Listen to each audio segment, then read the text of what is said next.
Baik, Assalamualaikum warahmatullahi wabarakatuh. Mohon maaf, rekan-rekan mahasiswa peserta kuliah Geomorfologi Dasar atau Geomorfologi pada semester kali ini di pertemuan setelah UTS, pertemuan kedua, yang kemarin pertemuan pertama juga kita tidak bisa meeting di kelas karena ada acara keluar semua dosen. Kemudian ini minggu kedua setelah UTS juga kebetulan juga saya harus ada tugas keluar lagi mengikuti PIT-IGI di Samarinda di Universitas Melawar. Maka pada pertemuan kedua ini kita lakukan kuliah secara asinkron. Nah, materinya adalah bentuk lahan asal fluvial. Nah, ini saya menggunakan materi dari dosen Purna dari lab GLMB. Beliau dulu sebelum Purna menjabat sebagai kepala lab di GLMB, yang kemudian diteruskan oleh Pak Anggri, yang sekarang kemudian dijabat oleh Pak Guru. Nah, beliau setelah pensiun sempat mengajar, Pak Prapto ini sempat mengajar di Geografi UMS, terus kemudian sekarang sudah tidak aktif lagi, namun sesekali juga masih memberikan kuliah sepengetahuan saya di UMS, di Geografi UMS. Ini saya pakai karena materinya memang masih cukup bagus dan relevan dengan kondisi saat ini. Beberapa bagian nanti saya tambahkan juga dengan kondisi terbaru karena juga di sini di materi yang beliau tayangkan ini ada juga hasil ikut saya waktu dulu sebelum beliau pensiun untuk apa namanya mengumpulkan data di ini Sungai Bogowonto yang jadi latar belakang di slide ini, yaitu mengumpulkan data sedimen untuk melihat perubahan point bar atau perkembangan gosong sungai yang ada di sungai ini. Nah, ini pengelolaan fluvial tentunya sesuai dengan background-nya juga ini akan membahas terkait dengan sungai atau proses kerja olah air. Nah, kemudian yang paling penting juga di sini adalah objeknya yaitu berupa sungai. Jadi kalau kita berbicara terkait dengan fluvial, tentunya sungai adalah hal yang paling penting. Jadi kita harus melihat sungainya. Sungainya ada di mana, lebarnya berapa sungainya, panjangnya berapa, bentuk dasnya, dan setelah hulunya apa, gunung berapikah, wilayah terdenominasional kah, struktural kah, atau wilayah kars, hilirnya di mana, dan seterusnya.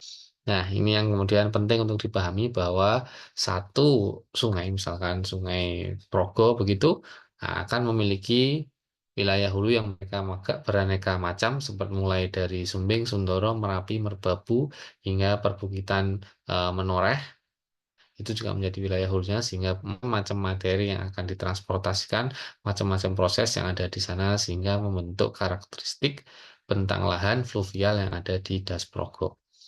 Ini ada beberapa contoh macam-macam sungai, ada yang berbatu seperti ini, kemudian aliran airnya cukup kecil dan dapat beberapa pond atau kolam seperti ini, atau kan aliran air yang sangat minim sekali tapi lembahnya besar karena prosesnya mungkin di sini menjadi proses aliran lahar ataupun awan panas atau aliran pyroclastic flow, dan juga yang seperti ini juga.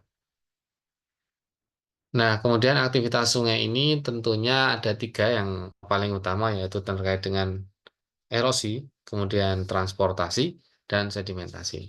Nah, ketika ada sedimentasi berarti ada prosesnya. Yang pertama adalah erosi. Karena material yang tersedimentasi tentunya adalah material yang mengalami erosi.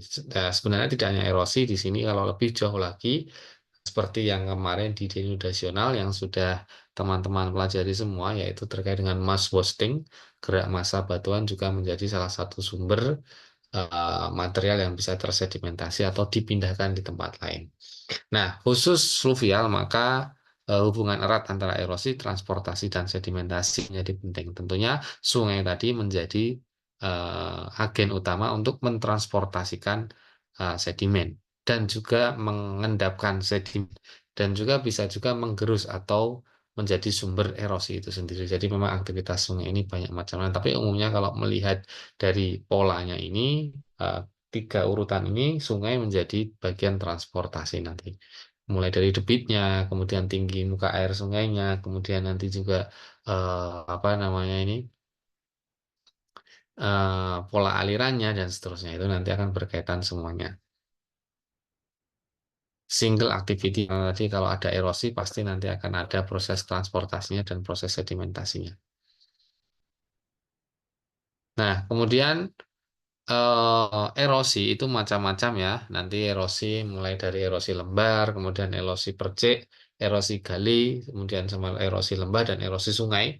Umum yang terjadi di wilayah hill slope atau wilayah lereng, mulai dari lereng atas hingga lereng bawah, nanti variasinya macam-macam. Nah, di sungai itu sendiri juga ada yang namanya erosi tebing sungai. Makanya sungai itu ada yang lebar, kemudian menyempit kembali karena ada sedimentasi, ada yang terus bertambah lebarnya dan seterusnya. Itu karena ada memang di sungai itu sendiri ada proses erosi. Kemudian transportasi adalah terangkutnya tadi partikel-partikel sedimen tadi, dan sedimentasi adalah proses pengendapannya, akumulasi dari sedimen yang terbawa oleh sungai. Ketika sungai tidak mampu, aliran airnya tidak mampu membawa atau tidak mampu mengangkut sedimen atau partikel tadi itu, maka dia akan diendapkan dan mengalami deposisi di situ. Umumnya, maka material yang berat atau yang besar itu akan terdeposisi dekat dengan sumbernya. Nanti bisa ditelaah lagi sampai ke apa namanya bentuknya. Misalkan bentuknya runcing, oh berarti itu juga masih dekat sumbernya. Kalau bentuknya membulat, berarti dia sudah mengalami rotasi, saltasi, kemudian juga rolling, menggelinding, dan seterusnya sampai jauh sehingga bentuknya membulat. Dan erosi sungai ini juga, sorry, erosi sungai ini juga dipengaruhi oleh beberapa macam. Adalah salah satunya adalah hydraulic actionnya, yaitu menembuk, menggerus atau scoring, menggerus ya wilayah dinding sungainya. eh, yang umumnya itu tidak kompak atau bukan batuan masif yang memang batuan yang keras gitu ya, tapi yang seperti yang kerakal, kerikil, kemudian pasiran, bahkan yang halus itu juga bisa digerus oleh sungai. Hydraulic action itu ya debit utamanya kalau kita berbicara terkait dengan hidrolik itu kecepatan airnya, kecepatan alirannya, dan seterusnya. Kemudian abrasi adalah pelepasan mekanisme material oleh alur sungai, tenaganya lemah daripada hydraulic action. Kok jadi kayak ya terendam, nanti tiba-tiba kan kalau terendam kemudian dia saturated gitu ya, terus kemudian nanti perubahan naik turunnya air sungai, terusnya itu juga akan mengalami perubahan secara perlahan, itu yang disebut sebagai abrasi sungai dan seterusnya. Yang terakhir adalah korosi pelapukan. Jadi kalau ada batuan yang melapuk, terus kemudian karena misalkan ada proses misalkan lahar-lahar lewat dan seterusnya, ada awan panas lewat dan seterusnya, kemudian mengalami percepatan pelapukan dan seterusnya, bisa menjadi salah satu penyebab erosi yang ada di tebing sungai. Salah satu bentuk akibat abrasi sungai yang memusat adalah pada lengkung dalam sungai, atau ketika ada minder sungai, kemudian di bagian lengkung dalamnya di tengah-tengahnya itu biasanya disebut sebagai pothole atau pusat dari gerusan itu. Scoringnya terus di situ. Jadi kalau mindernya semakin melengkung, melengkung, melengkung, karena itu potholnya semakin mundur, semakin mundur, semakin mundur, itu digerus oleh si sungai tadi. Nah, ini contoh apa namanya ilustrasi di mana lokasi pothole ini ya di ujung dari minder sungai. Nah, ini adalah gosong tepi dalam atau point bar, dia yang terbentuk dari endapan sungainya. Nah, ini contohnya, ini adalah yang lebar, ini adalah ini, kemudian ini kalau dilihat dari samping itu seperti ini posisinya, ketika di sketsa ya seperti ini. Nah, point barnya wilayah lengkung dalam sungai. Ini biasanya menjadi tempat pengendapan seperti ini.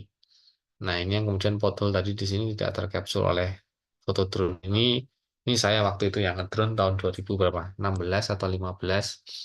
Hampir 10 tahun yang lalu ini. Ini di Purworejo di Bogor sana. Nah, ini adalah ilustrasi perkembangan gosong lengkung dalam sungai ini. Walaupun juga ada gosong sungai ya di tengah, ini malah di point bar di tengah. Ini tapi di pinggir ini seperti ini. Ada yang seperti dulunya seperti ini, kemudian maju ke dalam dan seterusnya. Waktu itu adalah perkembangan ini, kemudian ada mahasiswa yang meneliti untuk skripsi, hanya ini saja yang diteliti. Nah, bagian ini saja. Itu angkatan berapa? Saya lupa. Kalau tidak salah sekarang anaknya bekerja di KLHK, di Taman Nasional di wilayah Indonesia Timur, lupa itu namanya. Taman Nasional apa? Tapi orangnya itu waktu itu nanti ada fotonya orangnya. yang mana yang dijadikan ini sebagai skripsi. Nah, ini kemudian hanya bagian ini saja yang kemudian dijadikan skripsi oleh itu teman saya itu. Nah, ternyata bisa hanya bagian kecil ini saja kemudian jadi skripsi. Tapi memang datanya cukup detail atau cukup banyak ya yang dikumpulkan. Kenapa bisa membuat garis seperti ini? Karena dia membuat bor atau ngebor gitu ya pada interval tertentu. Waktu itu kita ukur, saya lupa ini jarak berapa, kemudian kita bagi segmennya, masing-masing segmen dikumpulkan data bor. Kalau tidak salah 5 atau 6 bor, tapi nggak sampai puluhan itu waktu itu, seingat saya. Nah, itu kemudian dianalisis bagaimana stratigrafi dan perlapisan di masing-masing bor. Nah, itu yang kemudian dijadikan sebagai bahan untuk skripsi. Itu skripsi yang cukup simpel juga, tapi penting untuk memahami bagaimana pola sungai, baik itu erosi, sedimentasi, maupun transportasi yang terekam melalui elemen yang ada di poin bar ini. Nah, ini drone-nya waktu itu masih ingat sekali, ini saya yang ngedrone waktu itu. Ini pindah-pindah tempat. Ini masih drone versi lama, Phantom 3 kalau nggak salah waktu itu. Itu di sini saya ingat sekali ada jalan, terus kemudian kita parkir mobil ini bersama-sama, kemudian kita jalan ke tengah ini, kemudian drone kita terbangkan. Ini kalau istilah tiga kali take off landing ya, saya dilihat dari bentuknya ada kotaan ini, saya yang pertama flag terbang pertama, ini flag yang kedua kalau tidak salah di sini, kemudian yang ketiga di sini. Nah, kita ke dalam sungai ini, di lembah floodplain-nya ini, di area dataran banjirnya yang ada di sini ini. Nah, ini posisinya menjadi sawah memang, tapi kalau ketika debit air sungai mau tinggi atau musim hujan, umumnya ini terendam, walaupun memang beberapa kali sempat juga naik ke permukiman yang ada di sini, tapi mungkin tidak parah ya. Yang ini yang lebih dekat ini yang mungkin mengalami tingkat keparahan yang cukup ketika terjadi debit yang sangat tinggi. Tapi keulangnya gede, artinya tidak sering. Bisa dalam waktu 20 tahun atau 50 tahunan. Waktu itu saya lupa juga, itu dikumpulkan juga wawancara kepada beberapa penduduk di sana. Mulai dari yang masih tua, kemudian yang sudah setengah bayah, dan yang masih muda juga ditanya apakah pernah mengalami banjir, dan seterusnya kalau ingat kapan waktu banjirnya. Nah, seperti ini tadi kalau lebih detail dilihat ini ya posisinya di sini nih. Kemudian di zoom seperti ini. Nah, waktu di bor di beberapa titik yang ada di sini. Nah, ini adalah gambar bornya. Itu saya yang ada di belakang ini, sayangnya tidak terlihat ya. Ini posisi ini saya, ini Pak Prapto juga tidak nampak. Nah, yang skripsi itu yang ini, yang baju hitam ini yang skripsi di sini. Nah, ini yang membantu mengcollecting material. Ini sudah dikeluarkan materialnya. Ada yang kemudian diambil sebagai sampel, tapi yang paling penting di capture apa saja perluasannya, mulai dari jenis materialnya, kemudian kedalamannya, ya mirip kita identifikasi tanah ya, tapi ini lebih ke litologi, jadi jenis endapannya itu apa. Dia pakai skala Wentworth kita, mulai dari apa namanya lempung, kemudian sampai ke gravel, dan juga warnanya, dan juga mungkin ada juga marker yang penting, misalkan di situ ada batang pohon, kemudian ada sampah dan seterusnya, itu dijadikan sebagai marker atau indikator yang mungkin bisa membantu interpretasi. Nah, ini juga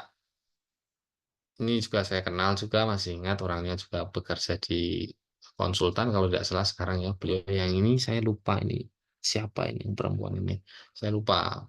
Tapi ini ingat saya, dan saya masih ingat ini sepatu saya, ini baju apa ya, baju KKL kalau tidak salah waktu itu, KKL 3 kalau tidak salah, dan ini beliau Pak Prapto.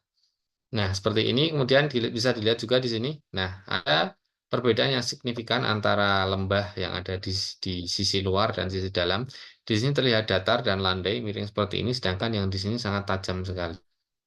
Nah, tapi diingat, ketika debit ini besar, ini bisa sampai atas sini dan bisa melebihi dari tebing yang ada di sini. Karena memang ini adalah dulunya endapan, kemudian karena posisi sungai berpindah-pindah, dan ini mengalami erosi.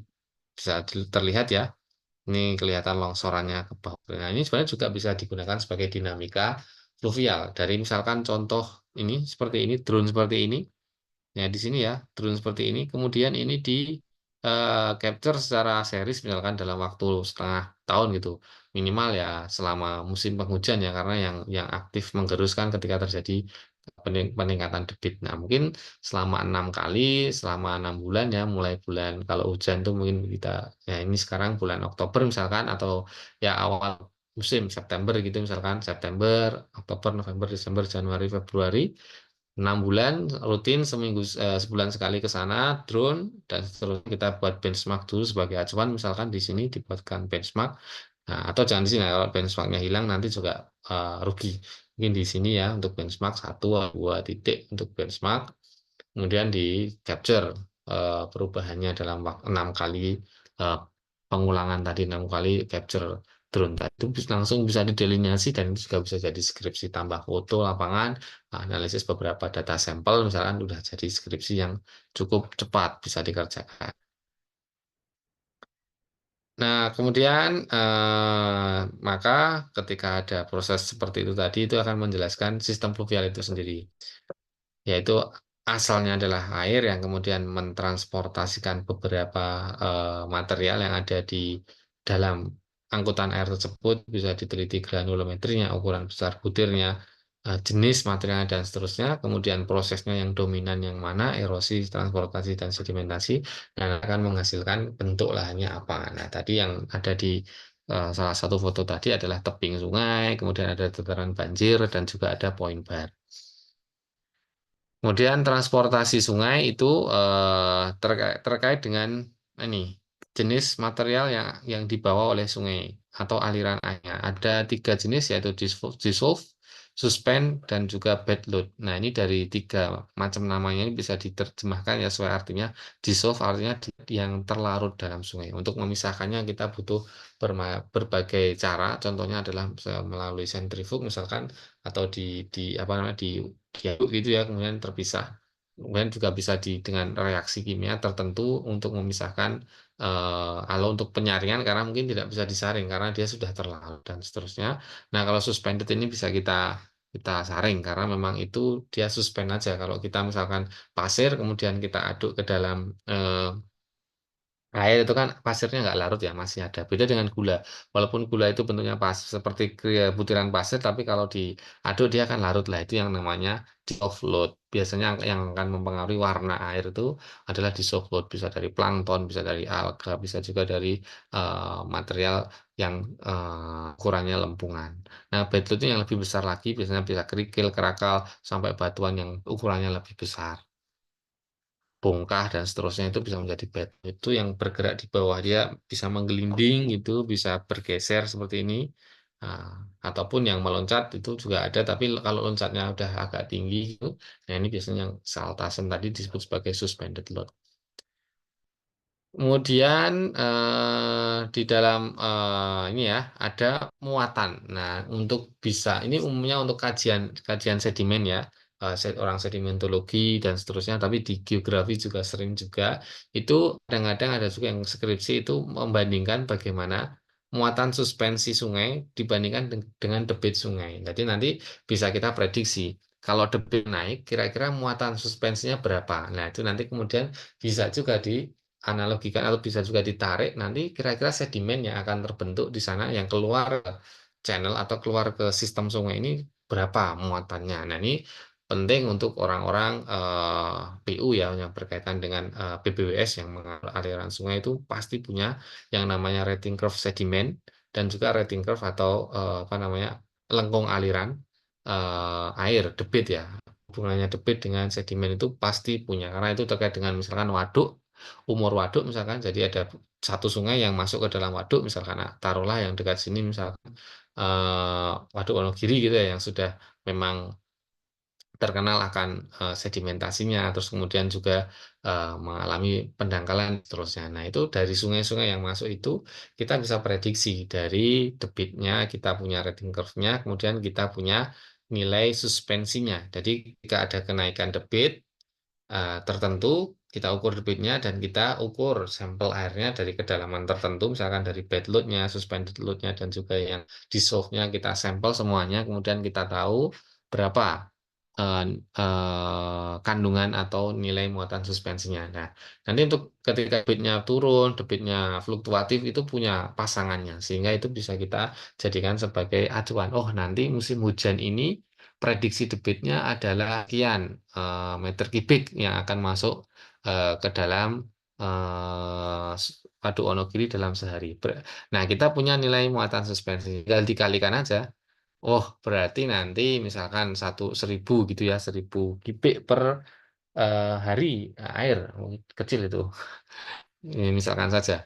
Nah, yang masuk lewat sini. Tapi ternyata muatan suspensinya bisa besar. Nah, nanti satuannya bisa ke meter kubik juga. Nanti kalau kita punya bulk density-nya, kita bisa ubah ke dalam satuan ton, satuan kilo, dan seterusnya. Misalkan 1 hari 1 ton sedimen yang akan tertransportasikan masuk ketika debitnya sekian. Nah, itu sangat penting sekali untuk manajemen, kemudian juga untuk pemodelan-pemodelan umur waduk, dan juga untuk pemodelan sedimentasi itu penting sekali. Cukup jarang skripsi ini, padahal data itu sebenarnya tinggal minta saja ke BBWS atau mau mengukur sendiri juga bisa kalau mau otentik. Tapi kalau misalkan minta data sekundernya juga tersedia sebenarnya, bahkan sudah diolah. Nah, tinggal nanti kita kaitkan dengan bagaimana misalkan manajemen yang ada di sana sudah pas atau belum, dampak lingkungannya. Kemudian sebenarnya ini dipengaruhi oleh apa sih yang paling besar itu, misalkan erosi, erosinya di bagian mana. Nah, itu adalah kajian-kajian yang perlu kita bantu hal-hal teknis semacam itu. Pemerintah sudah menyediakan datanya, bagaimana kita tinggal meneruskannya, menjadikan sebuah informasi yang penting. Nah, kadang-kadang teman-teman itu mencari ide-ide skripsi itu kadang-kadang bingung, nanti harus deadline seminggu baru ketemu. Akhirnya ya sudah ini saja gitu. Nah, mungkin dari sekarang sudah bisa mulai yang tertarik misalkan terkait dengan air, terkait dengan sedimen, terkait dengan sungai itu bisa dijadikan sebagai pandangan. Nah, ini ya tipikal saya ya di dalam setiap delivery materi selalu saya eh, apa namanya ceritakan kira-kira apa yang bisa dijadikan sebagai topik riset, apa yang bisa dijadikan sebagai skripsi atau hal teknis yang misalkan berguna di pemerintah. Kenapa kita perlu belajar tentang ini? Nah, ini ya terkait dengan fluvial ini penting sekali tadi. Nah, muatan dasar ini memang biasanya tidak bergerak kalau tidak ada debit yang besar, atau misalkan ketika ada event banjir dan seterusnya, itu biasanya posisinya tetap. Nah, ini bisa juga dijadikan sebagai eh, apa ya, titik, bukan titik, siapa namanya, dinamika sungai misalkan. Dan ini juga kalau di beberapa tempat seperti Kulon Progo dan juga di itu mana di dekat Kaliurang itu namanya apa, ini masih dijadikan sebagai objek wisata atau tempat untuk misalkan mandi di sungai, kemudian ada kafe di sebelahnya untuk makan di tengah sungai, dan sudah banyak semacam ini berkembang di Yogyakarta. Nah, itu penting juga untuk kajian pariwisata, misalkan memahami bagaimana karakteristik fluvial yang ada di sana. Nanti untuk kaitannya misalkan ke geoheritage, kemudian geoset, dan seterusnya itu juga bisa ditarik ke sana. Nah, ini penting sekali untuk karakterisasi, misalkan jumlah batu besar, ukurannya itu juga belum ada loh sebenarnya yang meneliti tentang itu, masih sangat minim sekali, bahkan tidak mungkin belum ada menjelaskan bahwa karakteristik sungai, kemudian oh ada kalau sungai river tubing ada, terus kemudian rafting ada, tapi kalau untuk misalkan untuk kafe, kemudian untuk bisa tarik menjadi wisata minat khusus yang lain, misalkan tempat berenang atau tempat nongkrong, kayaknya belum ada. Tapi kalau yang river tubing, rafting itu sudah cukup banyak. Jadi akses debitnya, terus selama jalurnya itu di assess kira-kira nanti bahayanya ada di mana, kemudian ini perlu waspada ada di mana, ada view menarik ada di mana, nilai estetikanya itu sepanjang perjalanan scrollnya berapa, dan seterusnya itu banyak, cukup banyak seperti itu juga bisa. Ini fluvial, masih relevan dengan topik kita.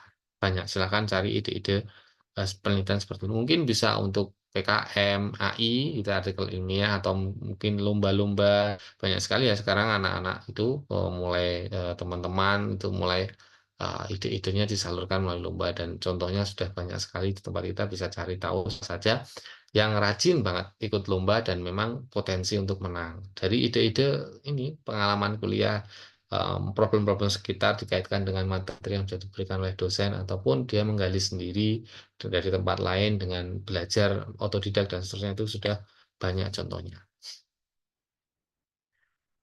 Nah, kemudian kemarin apa, kalau ingat di teori bentuk lahan itu yang ada Peng dan seterusnya itu juga ngomongin kita stage, perkembangan landform atau umur dari sebuah landform. Nah, di fluvial itu juga ada perkembangan alur sungai. Jadi seperti ini initial stage, kemudian ada middle, dan kemudian ada yang tua. Nah, kalau teman-teman seperti lihat contohnya yang ada di Bogowonto tadi, tentunya dia masuk di bagian yang sudah tua. Karena kenapa? Sudah ada mindernya, kemudian sudah ada poin bar yang terbentuk, kemudian ada lembah sungai yang lebar tadi ya.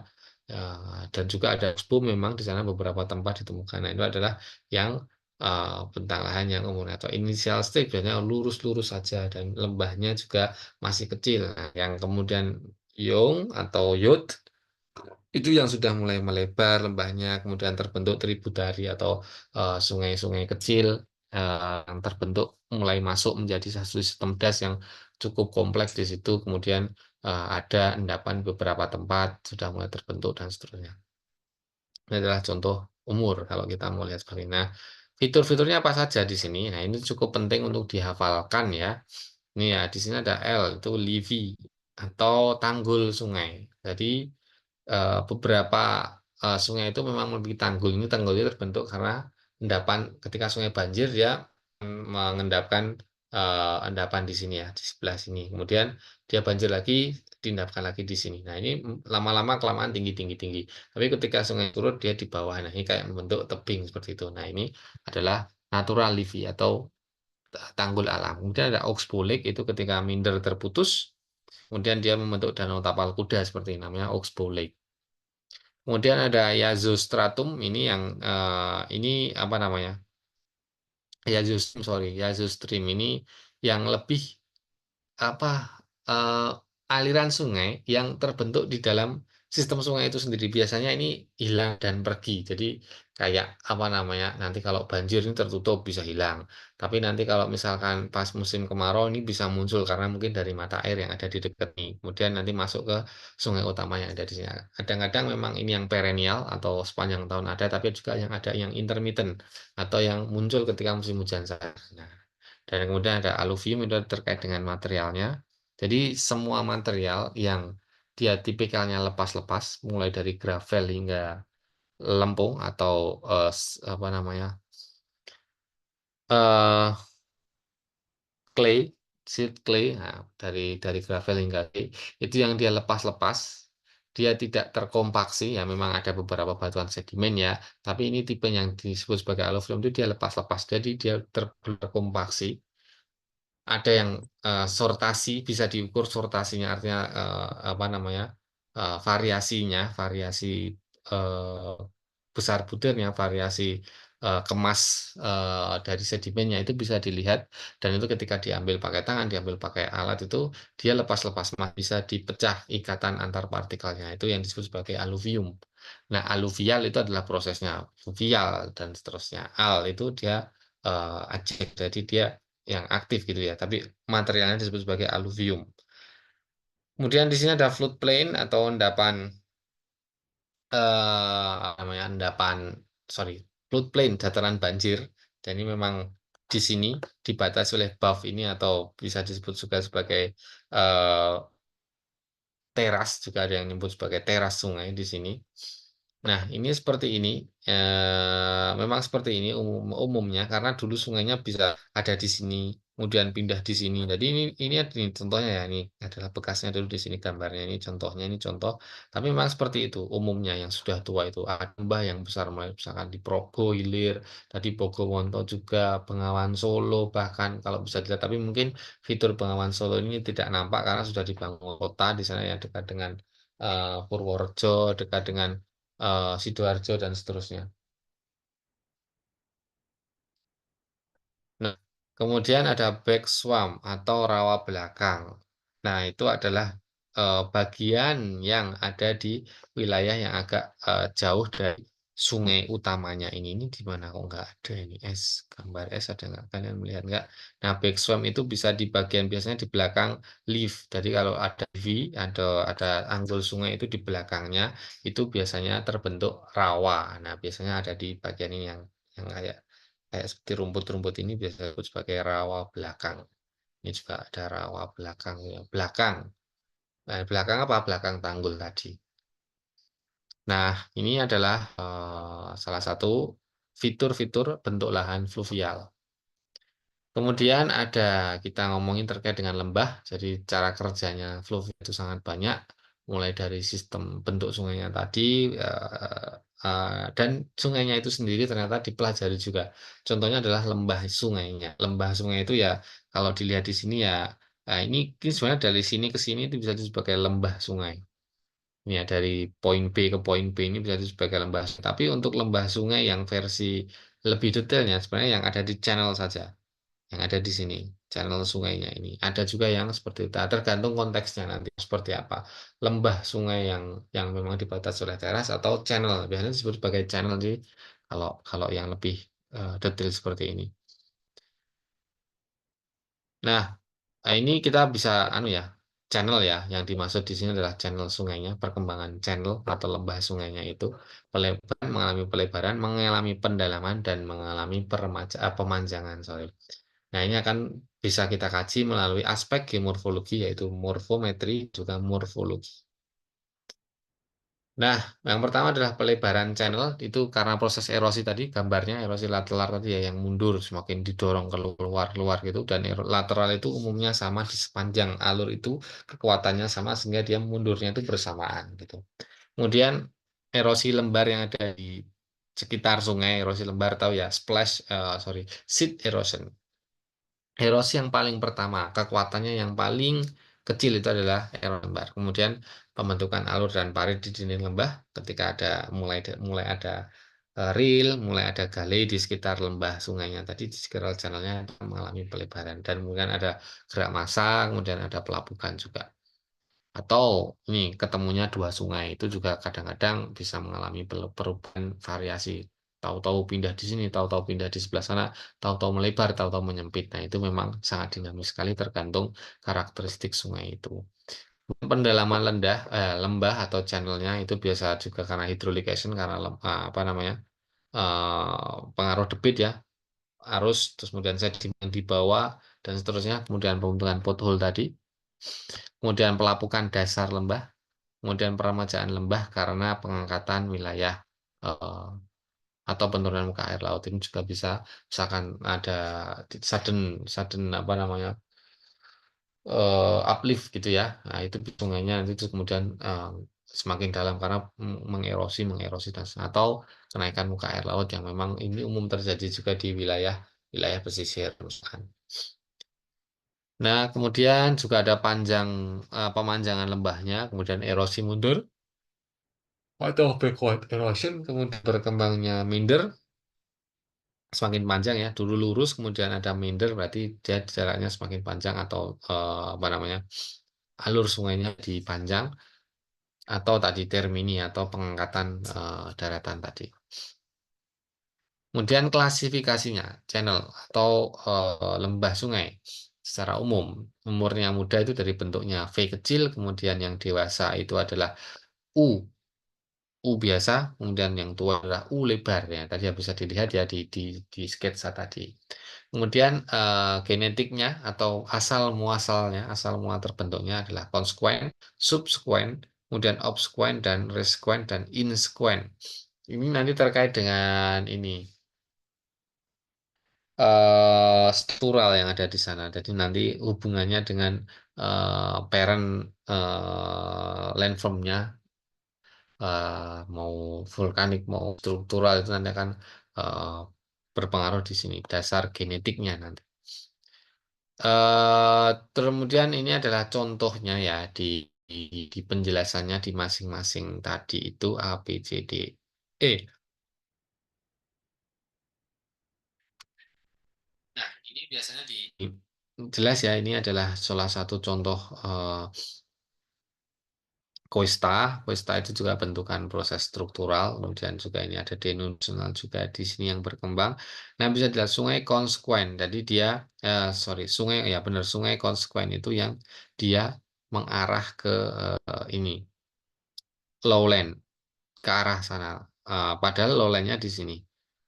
sorry, apa namanya, muaranya di sini, tapi dia tegak lurus dengan, muara sungai, tapi dia juga mengalir ke arah yang, lebih rendah di sini.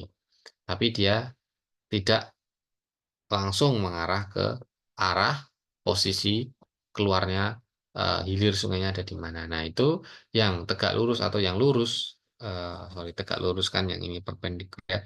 Kemudian kalau yang mengikuti atau yang searah dengan ini, keluarnya nanti di mana, itu disebut sebagai, subsequent.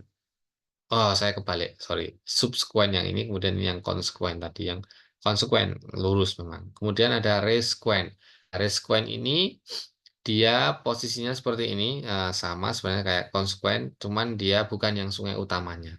Dan dia adalah tributary-nya atau ya sungai, anak sungainya yang lebih kecil. Misalkan dari ordonya juga dia ordo yang lebih kecil, ordo satu, ordo 2. Nah, ini bisa ordo 3, ordo 4 sungainya. Kemudian ada sungai yang obsequent. Nah, ini yang kebalikan. Keluarnya di sana kok dia malah ngarahnya ke sana. Misalkan di pantai selatan Jawa ini ya dia malah mengarah ke utara. Padahal nanti dia akan balik lagi ke arah selatan. Nah, itu contohnya. Dan yang terakhir adalah insequent. Nah, ini yang yang di paling ujungnya dari konsekuen tadi, dan dia inisial sungainya di mana, pusat apa namanya, mata air pertamanya gitu, arahnya dia di mana, posisinya ada di mana, biasanya di bagian-bagian yang hilir sana, di hilir pegunungan itu dicari tahu di mana. Nah, ini kalau mau melihat apa namanya, struktur sungai secara umum seperti ini biasanya umumnya di wilayah struktural akan terbentuk yang semacam ini. Kalau di arah di Jogja misalkan dari topografi Merapi hingga Parangtritis di Sungai Opak misalkan itu tidak akan terbentuk yang semacam ini. Semuanya konsekuen karena memang lurus-lurus saja yang ada di sini.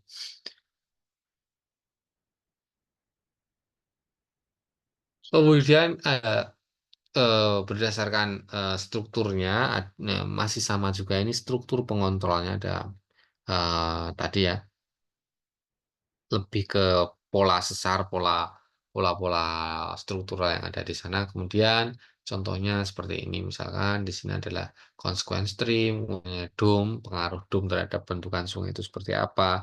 Kemudian folded mountain juga pengaruhnya ke sungai itu seperti apa. Kalau di folded mountain berarti di sini ada reverse bisa muncul, subsequent muncul, obsequent juga muncul di sini. Consequentnya ada di sini. Nah, ini salah satu, ini buku yang tua, bisa ditemukan di perpus, buku seperti ini punya Verstappen itu, yang masih gambarnya dulu nggak tahu ini dia pakai apa, tapi ini sangat informatif sekali.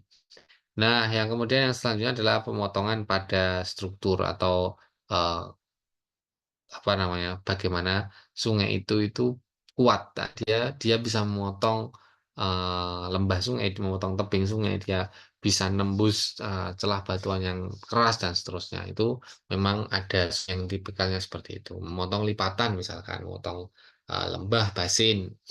Kemudian sepanjang zona lembah sesar, dia contohnya opak itu sebenarnya berkembang di sepanjang zona sesar opak. Kemudian superimpose misalkan ketemu atau lembah yang lama kemudian dilewati lagi, aktif lagi ada sungai yang masuk ke lembah yang sudah ditinggalkan abandon valley tadi. Kemudian antecedent yang tadi yang apa nah, berlawanan dengan arah batuan. Nah, umumnya sungai itu memang berlapis-lapis dengan batuannya ke sini, kemudian dia alirannya juga ke arah. Tapi ada juga yang dia perlapisan batuan seperti ini ya. Nah, arah sungainya bisa memotong seperti ini karena memang udah hilang di atas, kemudian tererosi, stage-nya sudah tua dan seterusnya, itu bisa saja seperti itu.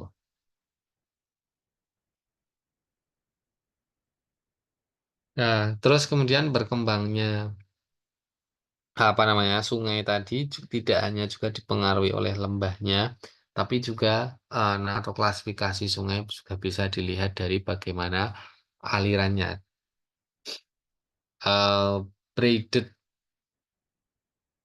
atau teranyam, pola teranyam yang pertama ini adalah contohnya adalah braided stream, kemudian meander aliran atau yang meander stream ya, minder berkelok-kelok ataupun yang lurus. Nah, ini ada satuannya misalkan sinusitas. Nah, itu bisa kalau braided tidak ada klasifikasi sinusitasnya.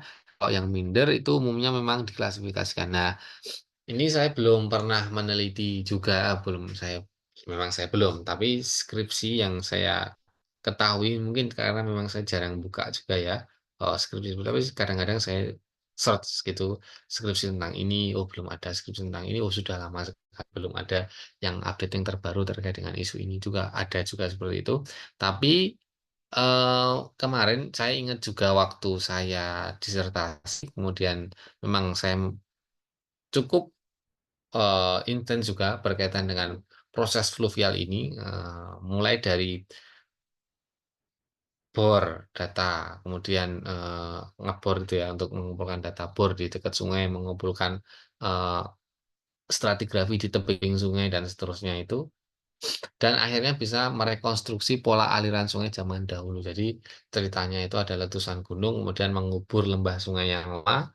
Nah, saya mencari tahu kira-kira bentuk lembahnya dulu itu seperti apa dan bagaimana aliran yang terbentuk di sana. Nah, itu sebenarnya cukup simpel dengan cara bagaimana, mengumpulkan data stratigrafi sebanyak-banyaknya untuk mengetahui base atau pola, permukaan zaman dulu itu di mana.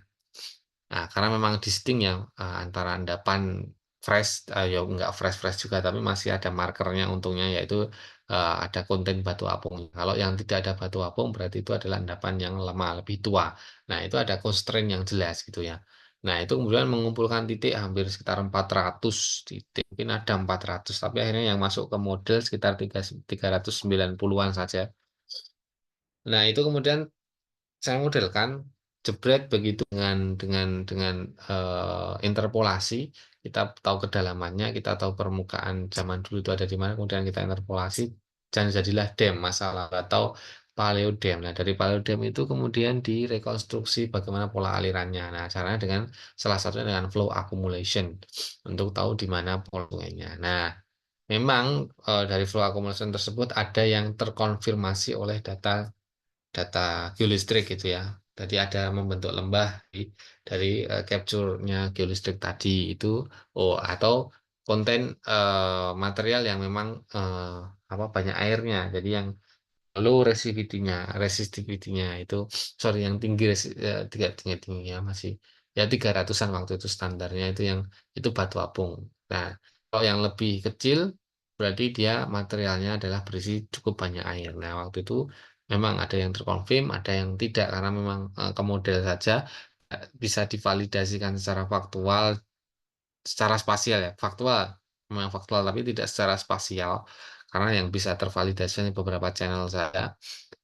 Nah, itu ternyata waktu ketika, apa namanya, saya kirimkan ke jurnal, salah satu mengusulkan untuk bisa diukur sinusitasnya, itu. Jadi itu memang mungkin sungai yang karena kemudian dibandingkan dengan sungai yang sekarang, yang berkembang di apa namanya, di periode setelah letusan besar tadi, terkubur dari endapan piroklastik yang sangat tebal tadi. Nah, dibandingkan berarti stage-nya atau, dia itu sudah mindering, zaman dulu itu ternyata dia mengalami mindering gitu. Kemudian saya disuruh menghitung, P-nya. Ternyata ketika dibandingkan dengan yang zaman sekarang, sungai yang terbentuk sekarang itu polanya adalah straight atau lurus. Nah, kemudian ditarik kesimpulan atau kemudian analisis discussion-nya melalui nilai sinusitas ini ternyata, ada perbedaan pola aliran sungai zaman dulu dan zaman sekarang, dan zaman dulu mungkin lebih stabil dan sudah berkembang begitu ke arah, dewasa dan yang sekarang masih ke arah muda. Karena memang kalau di dating ya umurnya baru 700 tahun, 700 tahun setelah letusan yang saya teliti itu. Dan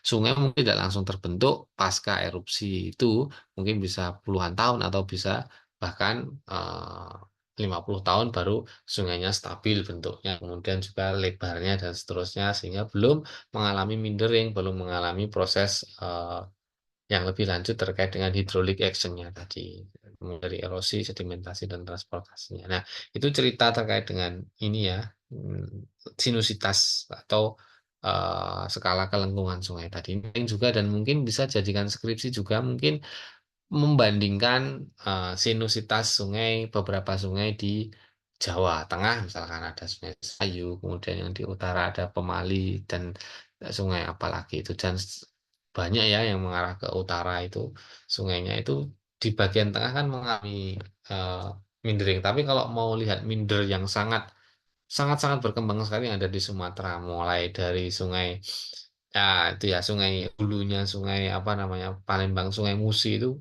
Musinya itu sendiri dan beberapa anak sungainya yang mengarah ke Muara Enim, Indragiri dan seterusnya itu, bahkan Sungai Indragiri juga itu bisa, misalkan sepanjang segmen kabupaten ini saja untuk diukur sinusitasnya. Kita tidak perlu ke lapangan, tinggal ngitung nilai P-nya dengan ini, nanti tinggal diklasifikasikan dia mau yang mana, dia multi channel kah, berarti dia bisa braided, bisa anastomosing, atau diastrik atau mini. Dengan 4 kelas ini, dengan rumus ini saja, dengan berbekal citra misalkan, itu sudah sangat apa namanya cukup sekali. Atau mau di beberapa titik saja tapi membandingkannya secara series, misalkan dari tahun 20 tahun ke belakang, nanti dibandingkan nilai sinusitasnya apakah dia berkembang atau tidak, atau berkembang mengalami sinusnya yang tinggi, kemudian tidak mengalami sinus lagi, atau semakin lurus, sinusnya kecil semakin lurus. Nah, apa yang terjadi? Nah, itu kan analisis yang bagus. Atau selama capture datamu 20 tahun tadi, mindernya sudah terpotong sehingga membentuk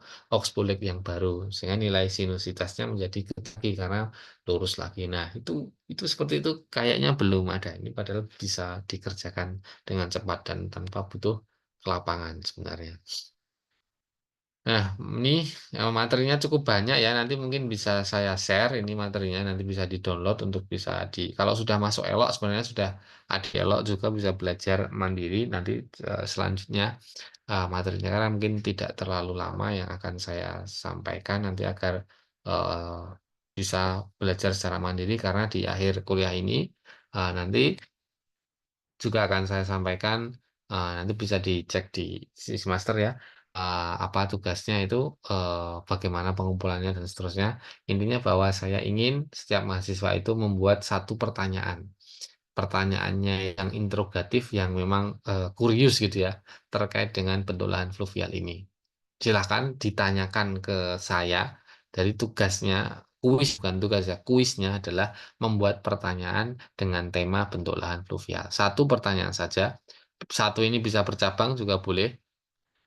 Yang penting tidak pilihan ganda ya, tapi deskrip apa namanya, yang essay, tapi yang interrogatif. Jadi eh, dan kuriusnya tinggi. Jadi pengen tahu benar apa tentang apa berkaitan dengan bentuk lahan fluvial ini. Semakin sulit pertanyaannya dijawab, nanti nilainya semakin tinggi, gitu ya. Nah, seperti itu saja materi yang saya sampaikan. Nanti silahkan di apa namanya dipelajari mandiri. Mungkin delta agak sedikit disinggung di sini, tapi delta ini sepenuhnya tidak proses fluvial karena ada proses marine juga yang berpengaruh di sini. Mungkin nanti kita diskusi di bagian yang marine lebih detail terkait dengan delta ini. Ini proses mindering dan bagaimana abandon valley terbentuk dan bagaimana proses minder cut terbentuk, oxbolex terbentuk. Nanti silahkan dicek. Kemudian sinusitas tadi masih ditekankan lagi bahwa sinus itu penting untuk diteliti kalau sungainya mindering gitu ya. Jadi itu penting untuk informasi sinusitas sungainya. Ya, itu saja materi dari saya. Terima kasih atas perhatiannya. Nanti silahkan dikerjakan dan dipelajari secara mandiri materi ini. Silahkan juga dari jurnal ataupun dari manapun. Kalau sudah masuk dialog ini bisa diakses materinya di bentuk lahan fluvial. Terima kasih. Assalamualaikum warahmatullahi wabarakatuh.